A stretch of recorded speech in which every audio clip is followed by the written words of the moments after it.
Israël. Les Égyptiens que vous voyez, vous ne les verrez plus.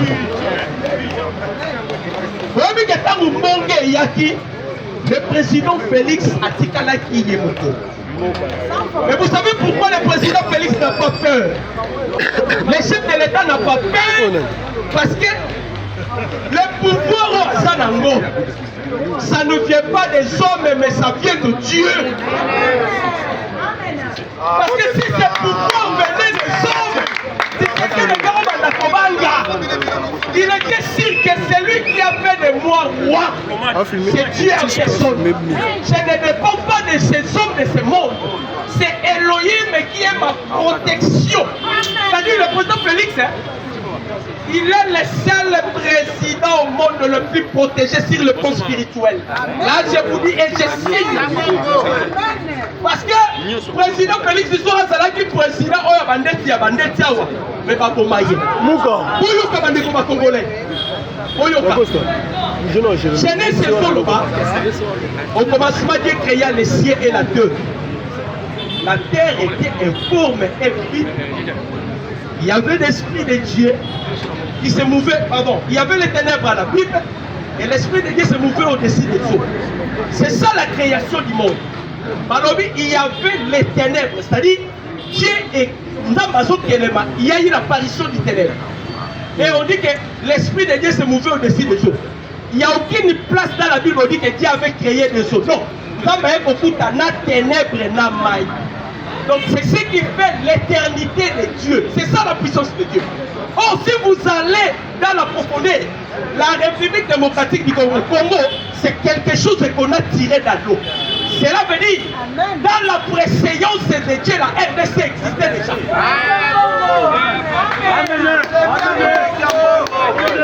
Il est passé vivant. Voilà maman. Voilà maman. Quand le président Félix voyage, il se détache de son propre corps. Pourquoi? La mission au président Félix Sala, et sa mission au Lumumba Sala, et sa mission au Kimbangwa Sala, et sa mission au Kimpamita Sala, c'était quoi? Au son, il sa pouvoir, il y a homme noir. Alors, le corps n'a pas l'esprit, parce que quand l'homme meurt, en soi, l'esprit de l'homme ne meurt pas. Mais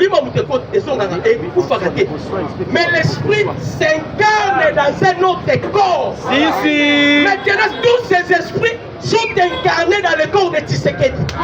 Lumumba Lobi, l'histoire du Congo sera écrite par un Congolais. Et l'Oyo, l'histoire des Akokomama pour Tshisekedi. Tshisekedi est venu bouleverser le monde. Mundela instauraki le système néocolonialisme de 1884 à 1885. Tshisekedi de son premier mandat, il est venu renverser le système néocolonialisme. L'homme le plus puissant dans ce monde, c'est le président Tshisekedi. A bouleversé calcul, il y a Donald Trump. Trump a lobby, je dois travailler avec Tshisekedi. Vous savez pourquoi? La RDC est le coffre-fort du monde. Quand tu détiens la RDC, tu dirigeras le monde. Les Américains se rendent compte. Ceux qui doivent écarter le Congo devant la Chine, tu peux exister. Nous devons associer le Congo. Parce que ceux qui doivent associer le Congo, donc on mate la Chine. C'est l'eau. Russe, on va m'attaquer la ligne. Quand on va m'attaquer, on va m'attaquer la deux. On va m'attaquer Mireille à Chine, on va m'attaquer la fleuve Congo. C'est-à-dire, sur le plan spirituel, il n'y a que deux pays qui existent, la Chine et la RDC. Mais nous, c'est le pays le plus prophétique au monde, parce que nous avons été visités par les trois grands prophètes majeurs. Parmi ma prophète, Bakoufa, les seuls prophètes à Koufa, c'est la composé de ce Simon qui m'a. Et cet esprit-là s'est incarné dans toute partie Tshisekedi. Amen. C'est vivant. Bandeko ba Congolais. Mukonzambo Kaye. Ayebi biso. Bientôt là, je vais déboulonner le système Kabila. Batu batali 18 à Kabila. Batu batali force à Kabila. Ils ils oublient que quand le président Félix avait accédé à la magistrature suprême, dès son première mandature, a vu ma peuple congolais même biso la mature. En quelque sorte la prière mi balé. Il y a liboso senga pardon pour ma prédécesseur. Il y a mi balé et bisi nzambe, je ne suis pas digne de diriger le Congo. Elohim descend pour diriger le Congo. La divinité a quitté le ciel. La divinité s'incarne dans le corps de Tshisekedi. Parce que la Bible dit Dieu honore ce qu'il honore. Le roi Tshisekedi a honoré sa paix. Dieu a décidé de laisser le ciel. Ayeko Kitakovanda na d'autres Tshisekedi. La minute nous allons vivre accomplissement et prophétie. Il y a le livre Esaïe. Esaïe 18. Le pays coupé par le fleuve. Océan de peuple de l'Éthiopie. On parle de la République démocratique. On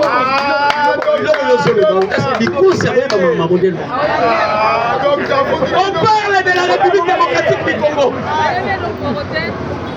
Joseph Kabila te promettait qui est. Kabila mona machombe. Et ça va peuple monsieur basala la bango. Secrétaire général la partie de la ville. Ata Kabuya gosala. Et ça va peuple monsieur basala la bango. Kabila sali ba congolais babé. À quel soit des milliards et des milliards. Après si Museveni. Après si Museveni aidez-moi. Nana besoin ya Uvira. Nana besoin ya Tanganyika. Nana besoin ya Chopo. Yango boyokaki mwana Museveni mwozi amenasaki Luboya Kashama alobi Luboya Kashama tozokebisa yo d'ailleurs kala mingi te tozwa kisanga bandeko appel téléphonique le conseiller principal ya Donald Trump nalobi lito ya Trump Monsieur Massad Bolos avec Museveni abi Museveni omoni mwana na yo soka sali blague. Dans 10h15, Tobomina Yonamon. Yebisaye Ameka Lisusuke. Lobby Donald Trump a commis décret. Décret ni la commis. Après si Ouganda na Kenya itimatum. Bombi Misabatunabino de toute urgence. Les États-Unis veulent maintenant collaborer avec le pays le plus sacré au monde. Misabatunabino de toute urgence. Parce que les États-Unis a continué comme commandant lobby, bientôt là le Blackwater, ils vont maintenant opérer une opération de nettoyage. Ça va nettoyage. Amen.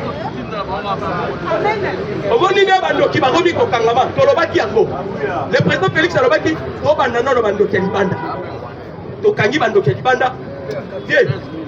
Zambi Bénisha. Tu as tiré ma caméra était jamais sorcier. Et ils oublient, Bandeko. Vous savez que Apocalypse, Apocalypse parle de 4 êtres vivants. Mon cousin de Longia Moutou, mon cousin de Longia Aigle, mon cousin de Longia Faux, mon cousin de Longia Lion. Ce sont les 4 esprits qui contrôlent la République démocratique du Congo. Tous ces 4 esprits, parce que nous sommes les seuls pays où on a mis d'autres utilisé tête totem. Les pays nous sommes là, les Français, les Soso, les égoïsme. Les Américains, qui na aigle. Aigle, les puissance et la vision. On utilisait l'aigle dans leur emblème parce que le plus grand secret de l'aigle, c'est l'immortalité. Aigle a tout raté. Aigle a tout raté. Aigle sera l'ennemi à se rajeunir.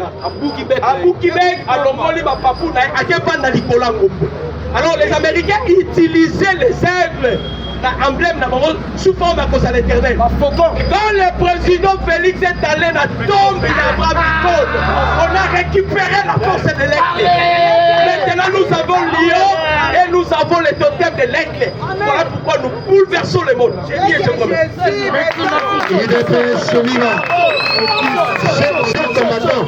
Chers combattants, au moins on a même l'union.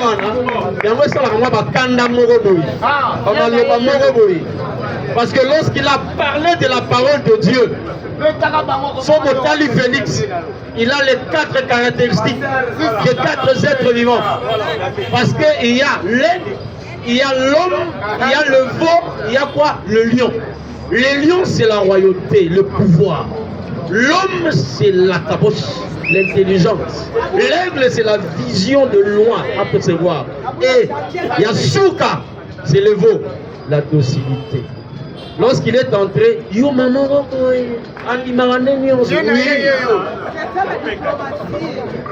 lui,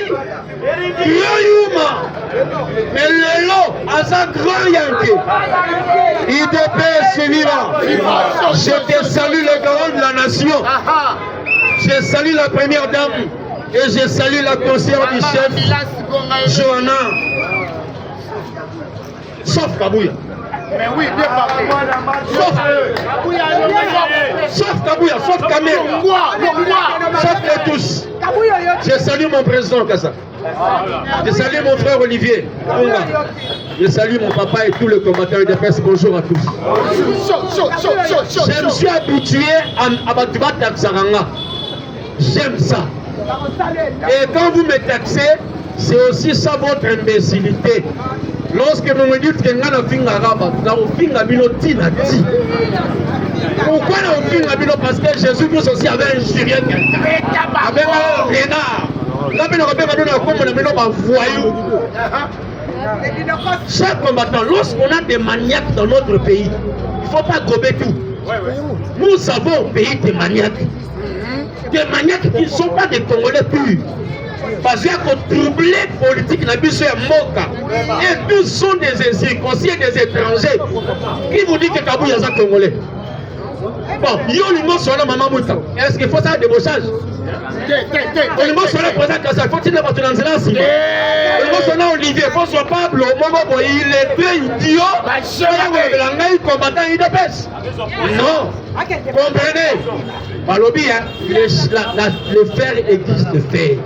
J'aime beaucoup lorsque Sonic vous a dit un gagnant ne lâche jamais. Et un lâche ne gagne aussi jamais. Combattants sommes des souvenirs.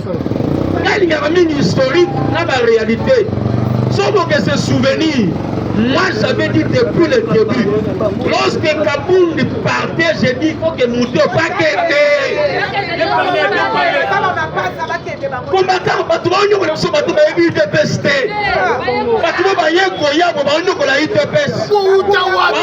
sa mémoire, il y a Dieu Etienne. Mémoire, on a jamais. Ça va humilier, jamais.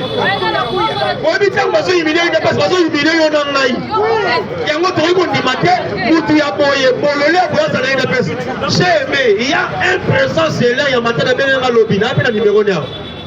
Au présent José, yo naïe wa ndenge moko. Pourquoi je le dis? Kabouya nous a taxé par tu vas t'engager. Pendant que c'est lui qui est le véritable idiot, mais il voulait nous taxer comme étant tu vas t'engager. Quand on dit tu es illettré, tu es idiot. Un bourrique n'est maman le bien. Un bourrique de formation et de mérite. Parce que Kabouya, on doit lui amener un diplôme de bourricité. Donc, bourrique, là, idiot.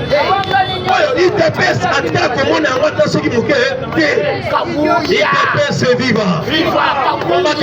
Si nous sommes il te pèse, parce que nous oublions, d'abord, on doit commencer par notre maison. Avant qu'on le belaga bilo, monsieur Madame Nanda, on a vu ce mot. Yango Lelo, je vais m'adresser à maman Marthe. Oui. Il te pèse vivant. Maman, avec beaucoup de respect. Pourquoi je dis respect? Un jour, lors du retour de vieux Etienne, retour triomphal, vous voyez bien, tout ça, le stade de martyrs, Liban, stade de martyrs, c'est un stade de mais plein à traiter. Vous voyez, il y a boulevard, tout ça, on a fait la founa. Vous voyez, ce jour-là, le vieux Etienne prenant la parole, il a présenté Moutamba, Moubake, à une maman Marthe. Alors, je vous présente votre mère éternelle. Je ne sais pas si vous me comprenez. Donc, maman n'a bien dit, maman Marthe, comme mère éternelle, il a commencé à nous dire que Parce que ça sonne mal, ça sort aussi mal. À tout moment, Maman Kabouya, Yom Tozoko a fouillé Kabouya. Maman Yobena no Maboti, surtout Beta Kabouya bien Nandaku. Parce que Nandaku, on a ma tête à Basani Basanaka. Tant Moutabe, sa valeur, il y a un faut Beta Yé. Maman, l'on a pas beaucoup de Kabouya. Alors, son mouton a dit, il y a un bagage yo. Yo Mouta a fouillé Gaye, Yo Mouta Bate la Gaye. Et puis, ma famille a dit, c'est que Kabouya. Maman, Benaro Mpanzi, na respect de notre papa, na respect de yo moko. Parce qu'à tout moment, papa nous présentait à la personne yo. Donc, là, maman la biso beban. Yo kapé mungo ya ban. Babi ban obé tapé mungo bakolo basala nini babina. Si Kabouya to s'occuper na ye normalement et nettement. Parce que Kabouya ayo sayo na soni, ayo samba na yo soni, ayo le président Félix soni. Vous avez vu qu'à un niveau intellectualisme, Kabouya nous a humiliés. Nous avons dit que Bakamio va s'arrêter dans le Parlement. A évité Bandawapi, à Soukawapi, à Olobanine, même quand des fois il est à éviter, même les statuts il est à éviter à monter. Un monsieur comme ça, vous voulez qu'il puisse diriger les non! Attends, sans besoin de mise sur le monde. Voilà ma tête à Royo. Pour moi, il y a une consultation. Maître Mbata Bengonan. Qui n'a pas compris? Qui n'a pas compris? Mbata est envoyé par qui? Et là, après représenter quoi? Alors, qui maintenant dirige DPS? Alors, à quoi bon? À quoi bon, Ben Abisso? Ton son on dit, on dirige ni. D'abord, Mouyi Bio. Nico Sebele, Bio. Bouzou Bebele, Bio. Côté la pétrole, yo. Kosu na mec, yo. Nous sera yo. Comment la bisoté? Partout nous sommes pas Kabouya. Vous avez exclu du parti. Tu repères la bino qui n'a pas AKB. Asa no on dit ça comme Sony. Tu repères la bino news. Parce que c'est incompréhensible. Un monsieur qui connaît bien les partis, vous devez suivre un mécréchant. Un idiot, je dis bien idiot, c'est pèse mes mots, idiot Nico Bodé. Pour le humilier du seuil de paix.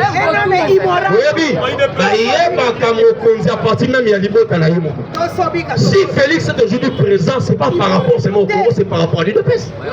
Parce que les partis de PES avaient confiance aux yeux du peuple congolais. Il y a Pounet qui est président de la République. Aujourd'hui, c'est l'UDPS qui est à la tête du pays. Mais maintenant, vous devez diriger l'UDPS. Zoba, Zoba. Je l'ai dit, je pèse mes mots, Zoba, Zoba. Ce qui n'a qu'un Équateur,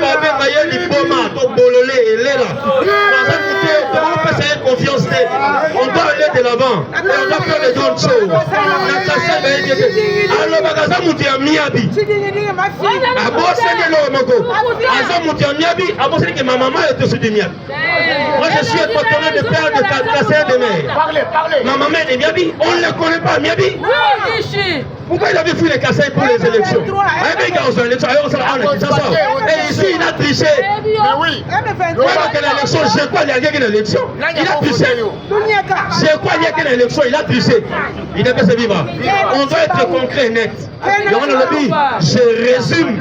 Maman Marthe, Maman Nabiso, Mère éternelle, laisse-nous le parti. Tika Nabiso, tout ça, aujourd'hui, il y a des gens capables pour diriger une défense. Comment était de dans jouer intérim? Mais il y a des gens capables. Parce que de même d'intérim, il faut le one-on-one. Je peux dire une chose, je peux diriger une défense. Dans un approche, c'est le bel homme sauté. Il y a des arabes et naïo Nabiso. Tina élection, l'élection c'est une dévoie. Il y a eu mon madame. Au moins, il y a mon fauteuil. Et ça passe. Et ça passe. Il n'est pas vivant. Je vais évoluer. Hier, je vous ai parlé de ma famille. Un oncle de l'église catholique. Vous voulez me dire que Fefati a trahi le pays. Il y a un non. Après qu'on bête à Vital Kamer, on bête à Sounaï. Après Vital Kamer, yo, na rosala encore na Kaouka, na terrain on a Kaouka. Na ko bête sérieusement le quartier de Osalawan. Pourquoi? Vous savez des choses au Congo. On va se dire de vérité. Na Congo, à l'époque de Mobutu, tu ne peux pas parler de Mobutu même à la maison. Même à la maison.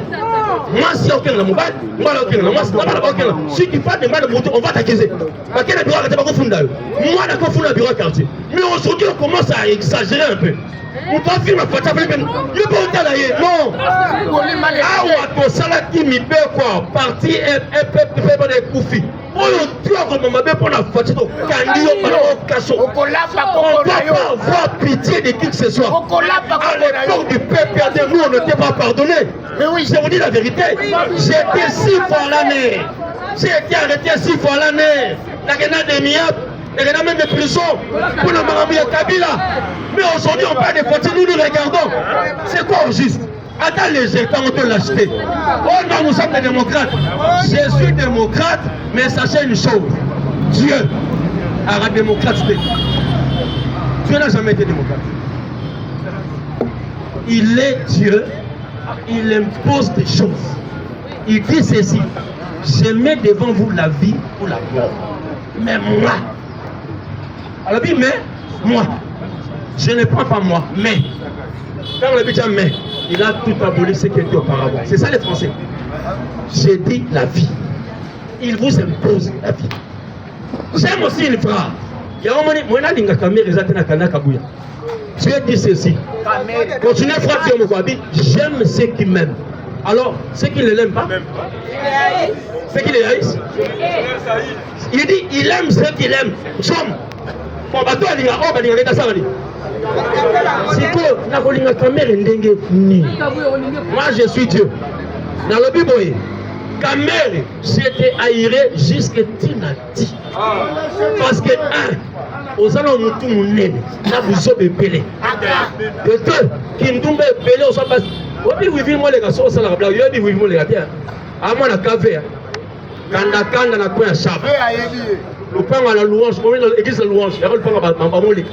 Et quand on a la boulangerie petit bois. Oui, vivez moi les gars, ça va une aïe, on a pas petit la soie 40. On le appelle le dépôt le bébé au monde ma vie. Mais Kebanayo, parce que et à te goya ko sala ba blague na Congo, on sera passé la biso on sera passé na yo. On a buso banayo, on va se passer là. C'est bizarre. Un impoli, un impudique, sadique, maniaque, qui au Congo toucher à nos femmes. Vous savez que le Congo est en risque. Aujourd'hui, nous avons un risque. Ils ont pris des femmes, il y a sida dans le Congo. Ils nous ont injecté même dans la maladie. La guerre car à l'Est. L'Est là-bas est pollué. Il y a des filles qu'on avait menées à l'Est pour ne pas contaminer la zone dans les bisous.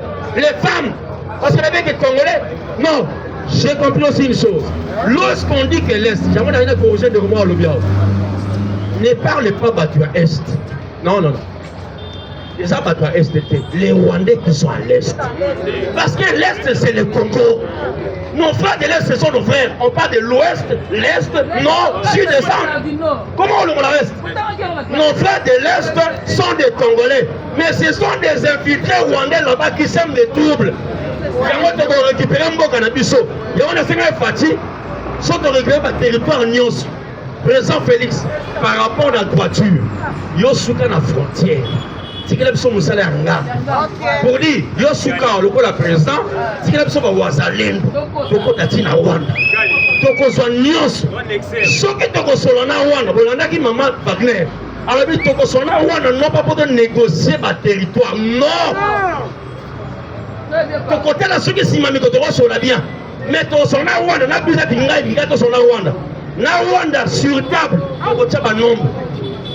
Si au Congo il y avait 18 millions de morts, on doit tuer 18 millions de Rwandais et puis on négocie. Pas égal. Parce qu'on n'a pas égal. Il y aura les gâtés, on n'a pas les gâtés. Mais le Rwanda, c'est un petit pays. Il te plaît, c'est vivant. C'est un petit pays. Ouais, ça n'a valeur que les bossons à Yonanga. Et ton animateur sur la banque, à part égal. J'aime beaucoup ce que M. Trump a dit. Oui, la négoce avec les États-Unis, c'est à part égale. On a fait bien. Aujourd'hui, on parle de win-win. Est-ce que vous avez compris? Win-win. Est-ce que vous avez une idée? 50-50. 50-50. Oui, on a un Congolais va avoir un emploi pour que tout le monde ait besoin. Le Rwanda n'a rien à bénéficier ici au Congo. Rien.